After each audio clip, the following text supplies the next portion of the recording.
গণ অধিকার পরিষদের সভাপতি নুরুল হক নূরের উপর হামলাকারীদের দৃষ্টান্তমূলক বিচার নিশ্চিতের দাবি জানিয়েছেন জাতীয় নাগরিক পার্টি এনসিপির আহ্বায়ক নাহিদ ইসলাম।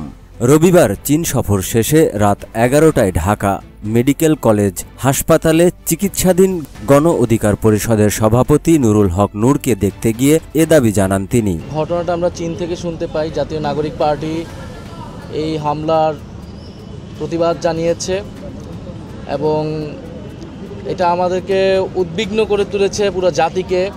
আসলে জুলাই গণ অভ্যুত্থানের পরে এরকম একটা দিন দেখতে হবে, এটা আমরা কেউ কল্পনাও করি নাই। তিনি নূরের চিকিৎসার খোঁজ খবর নেন ও সুস্থতা কামনা করে বলেন, এমন ন্যাক্কারজনক হামলা মেনে নেওয়া যায় না। হজরত শাহজালাল বিমানবন্দরে অবতরণ করে নাহিদ সরাসরি ঢামেক হাসপাতালে যান।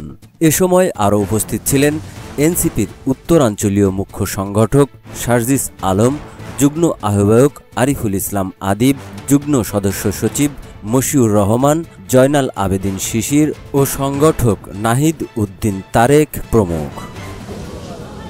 এটা শুধু দুঃখজনকই নয়, অনাকাঙ্ক্ষিত নয়, এটা উদ্বেগজনকও। আমরা আসলে কোন সময়ে বাস করছি এবং দেশের পরিস্থিতি কোন দিকে যাচ্ছে এটা আমাদেরকে ভাবাচ্ছে।